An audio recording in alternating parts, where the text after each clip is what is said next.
Story with Binaca. सुनिए कहानी Binaca की जुबानी। तो लीजिए, हाजिर है रविंद्रनाथ टैगोर की कहानी गूंगी। कन्या का नाम जब सुभाषिणी रखा गया तो कौन जानता था कि वो गूंगी होगी। इसके पहले उसकी दो बड़ी बहनों के नाम सुकेशनी और सुहासिनी रखे जा चुके थे। इसी से तुकबंदी मिलाने हेतु उसके पिता ने छोटी बेटी का नाम रख दिया सुभाषिणी। अब उसे सभी सुभा कहकर बुलाते हैं। बहुत खोज और खर्च के बाद दोनों बड़ी कन्याओं के हाथ पीले हो चुके हैं और अब छोटी कन्या सुभा माता पिता के हृदय के नीरो बोझ की तरह इस घर की शोभा बढ़ा रही है। जो बोल नहीं सकती वो सब कुछ अनुभव कर सकती है। ये बात सबकी समझ में नहीं आती और इसीलिए सुबह के सामने ही सब उसके भविष्य के बारे में तरह तरह की चिंता और फिक्र की बातें किया करते हैं।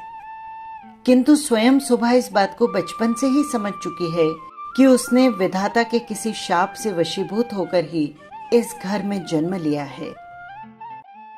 इसका फल ये निकला कि वो सदैव अपने को सब परिजनों की दृष्टि से बचाए रखने का प्रयत्न करने लगी। वो मन ही मन सोचने लगी कि उसे सब भूल जाएं तो अच्छा हो, लेकिन जहां पीड़ा है उस स्थान को क्या कभी कोई भूल सकता है। माता पिता के मन में वो हर समय पीड़ा की तरह जीती जागती बनी रहती है। विशेषकर उसकी माता उसे अपनी ही किसी गलती के रूप में देखती है, क्योंकि प्रत्येक माता पुत्र की अपेक्षा पुत्री को कहीं अधिक अपने अंश के रूप में देखती है और पुत्री में किसी प्रकार की कमी होने पर उसे अपने लिए मानो विशेष रूप से लज्जाजनक बातें समझनी पड़ती हैं। सुभा के पिता वाणीकंठ सुभा को अपनी दोनों बड़ी पुत्रियों की अपेक्षा कुछ अधिक ही स्नेह करते हैं, लेकिन माता उसे अपनी गर्भ का कलंक समझकर उससे हमेशा उदासीन ही रहती है। सुभा के पास बोलने के लिए जुबान तो नहीं है, पर उसकी लंबी लंबी पलकों के बीच दो बड़ी बड़ी काली आंखें अवश्य है और उसके होठ तो मन के तनिक से संकेत पर नए पल्लव की तरह कांप उठते हैं। वाणी के द्वारा हम जो अपने मन के भाव प्रकट करते हैं उसको हमें बहुत कुछ अपनी चेष्टाओं से घड़ लेना पड़ता है। बस कुछ अनुवाद करने के समान ही समझिए, और वो हर समय ठीक भी नहीं होता। ताकत की कमी से बहुधा उसमें कुछ भूल हो जाती है, लेकिन खंजन जैसी आंखों को कुछ भी अनुवाद नहीं करना पड़ता। मन अपने आप ही उन पर छाया डालता रहता है। मन के भाव अपने आप ही उस छाया में कभी विस्तृत होते हैं तो कभी सिकुड़ते हैं। कभी कभी आंखें चमक दमक कर जलने लगती है और कभी उदासीनता की कालिमा में बुझ से जाती है। कभी डूबते हुए चंद्रमा की तरह टकटकी लगाई न जाने क्या देखती रहती है, तो कभी चंचल दामिनी की तरह ऊपर नीचे इधर उधर चारों ओर बड़ी तेजी से छटकने लगती है।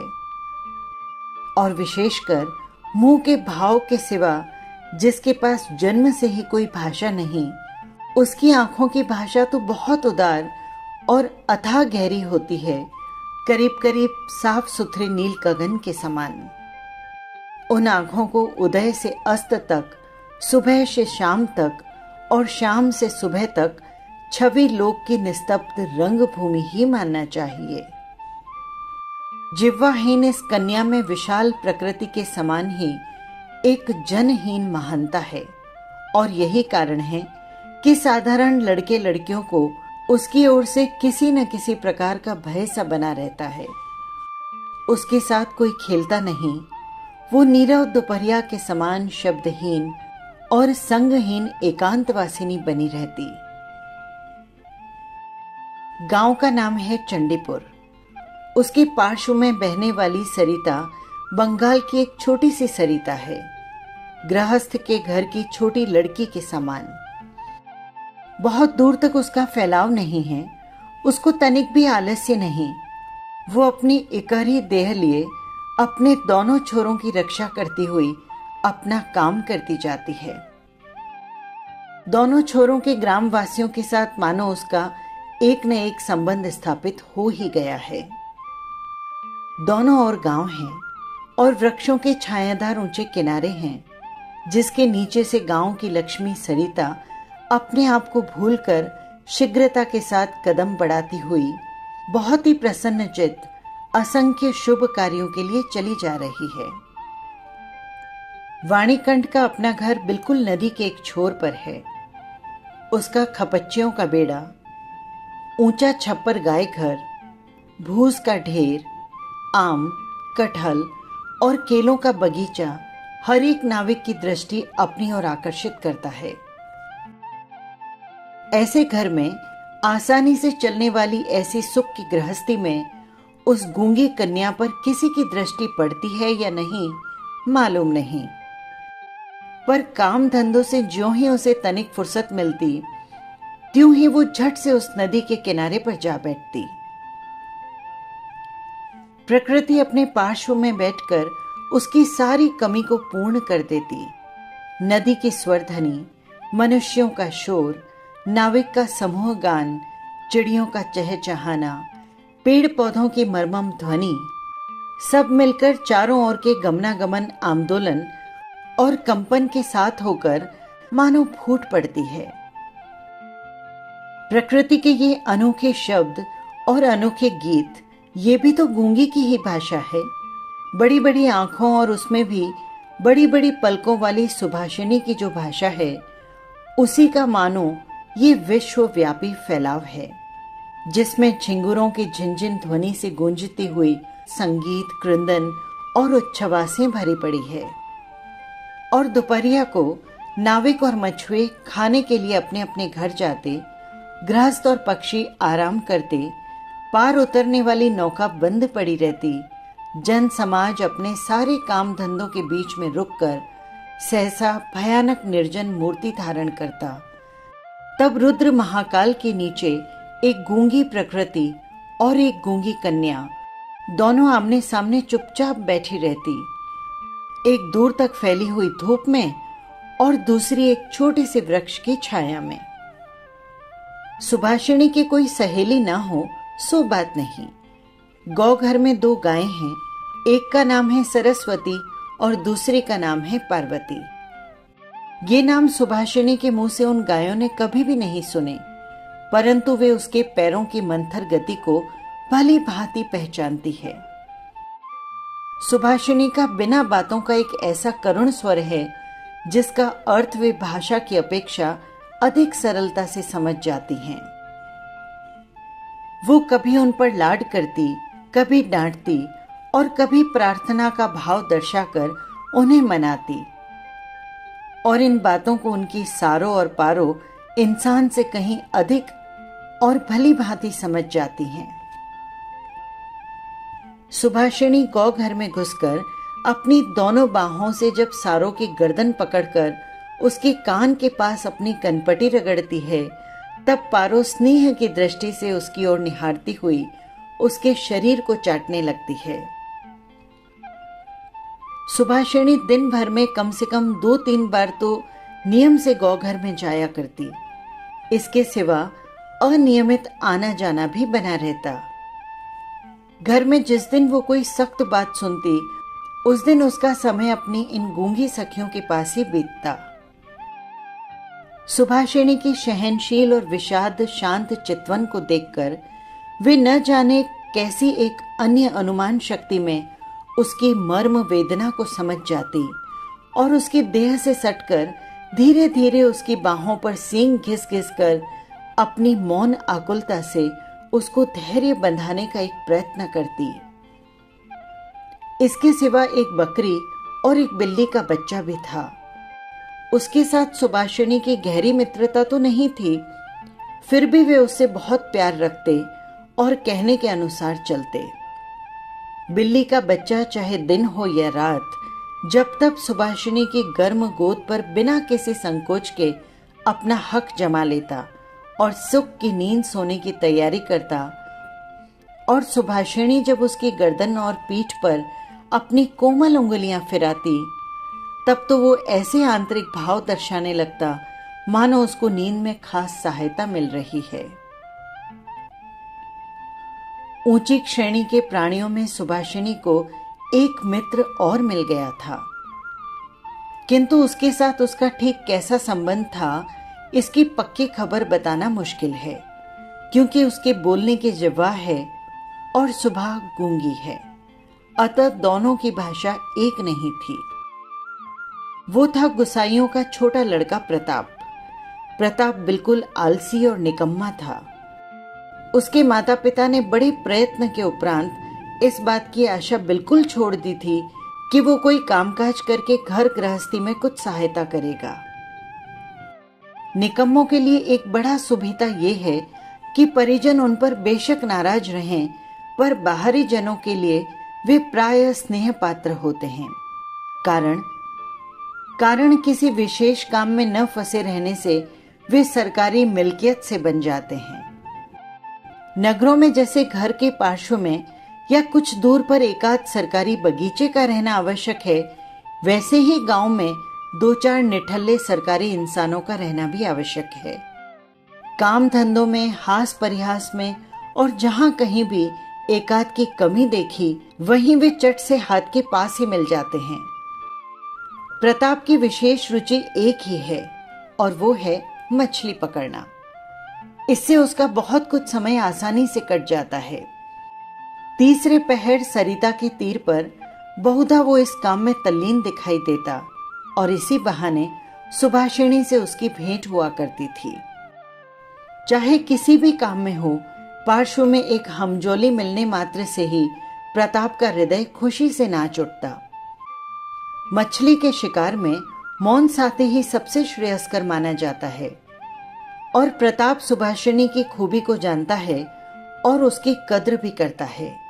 यही कारण है कि बाकी सब तो सुभाषिणी को सुभा कहते, किंतु प्रताप उसमें भी और स्नेह भरकर सुभा को सु कहकर पुकारता। सुभा इमली के वृक्ष के नीचे बैठी रहती, और प्रताप पास ही जमीन पर बैठा हुआ सरिता जल में कांटा डालकर उसकी ओर निहारता रहता। प्रताप के लिए उसकी ओर से हर रोज एक पान का बेड़ा बंधा हुआ होता, और उसे स्वयं वो अपने हाथ से लगाकर लाती थी।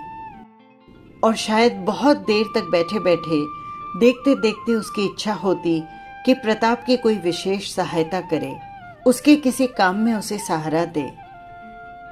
उसके ऐसा मन में आता कि किसी प्रकार वो ये बता दे कि संसार में वो भी एक कम आवश्यक व्यक्ति नहीं है, लेकिन उसके पास न तो कुछ करने को था और न वो कुछ कर सकती थी।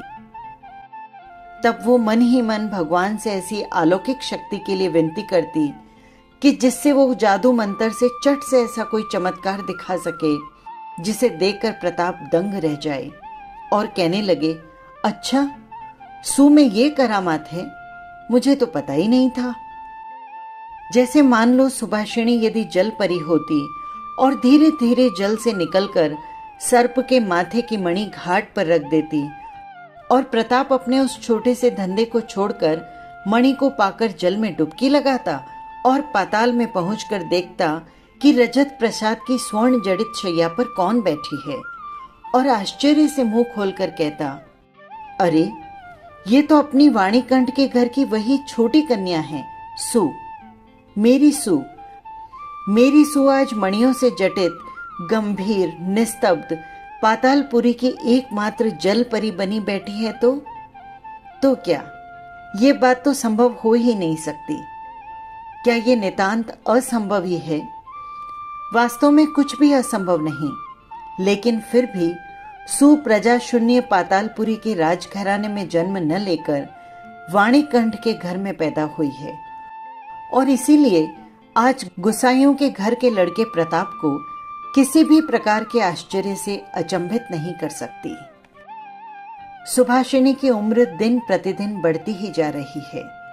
धीरे धीरे मानो वह अपने आप को अनुभव कर रही है, मानो किसी एक पूर्णिमा को किसी सागर से एक ज्वर सा आकर उसके अंतराल को किसी नवीन चेतना और शक्ति से भर देता है। अब मानो वो अपने आप को देख रही है, अपने विषय में कुछ सोच रही है, कुछ पूछ रही है, लेकिन कुछ समझ नहीं पाती। पूर्णिमा की गाढ़ी रात्रि में उसने एक दिन धीरे से कक्ष के झरोखे को खोलकर भय त्रस्त अवस्था में मुंह निकालकर बाहर की ओर देखा कि संपूर्ण प्रकृति भी उसके समान सोती हुई दुनिया पर अकेली बैठी हुई जाग रही है।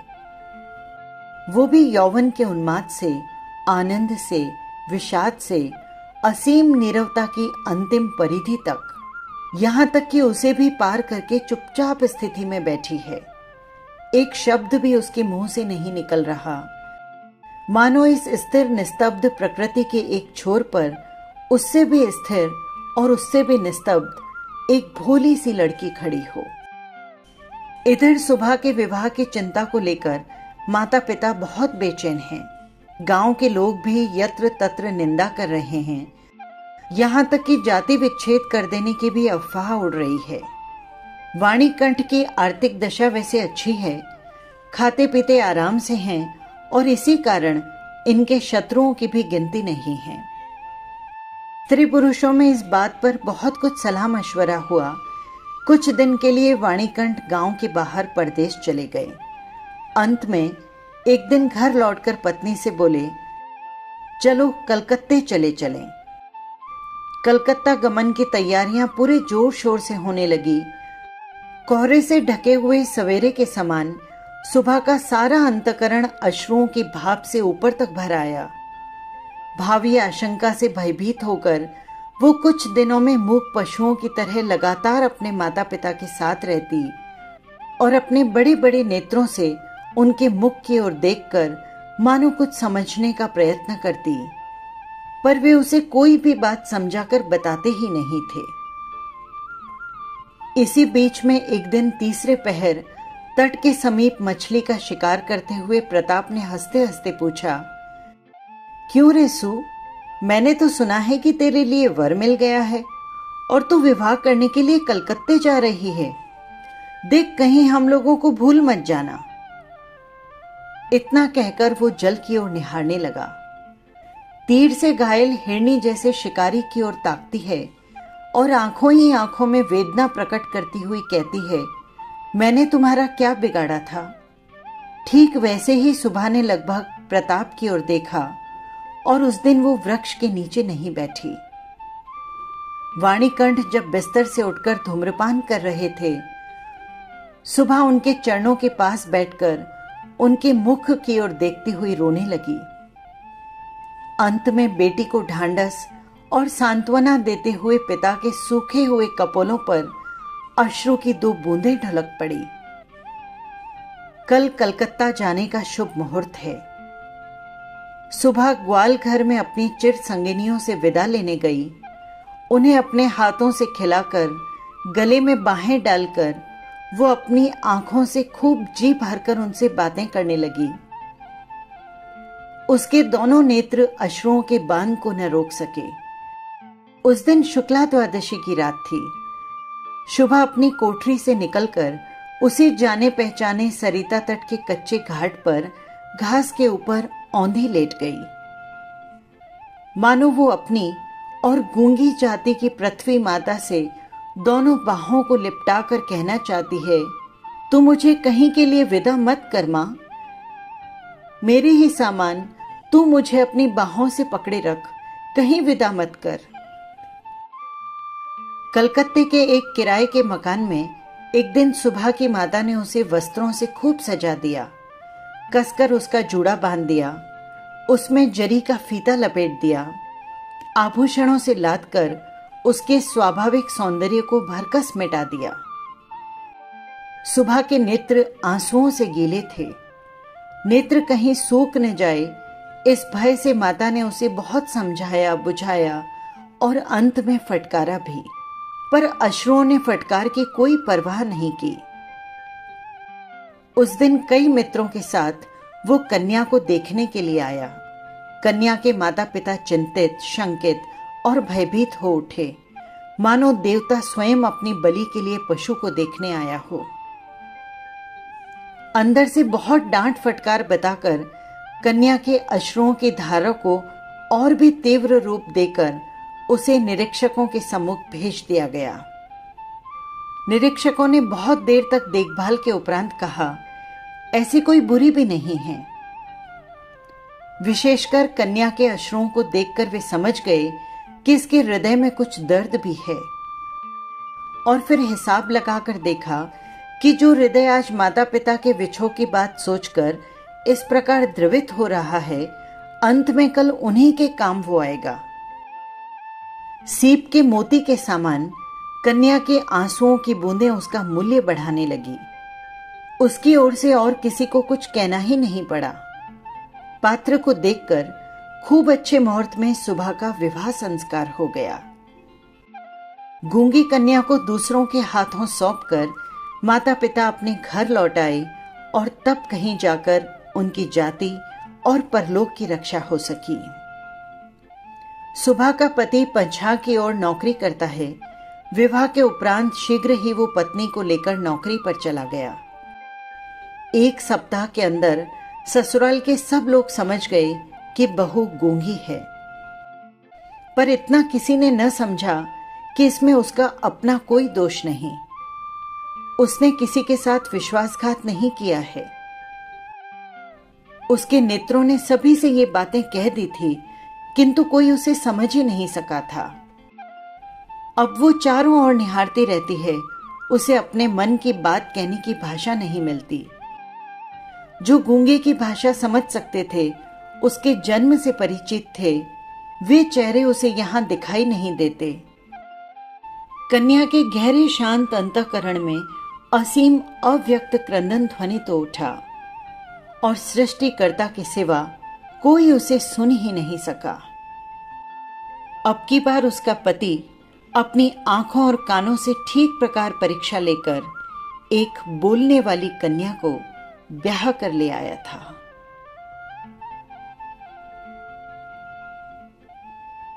बस यही थी कहानी। फिर मिलेंगे किसी नई कहानी के साथ। नमस्कार।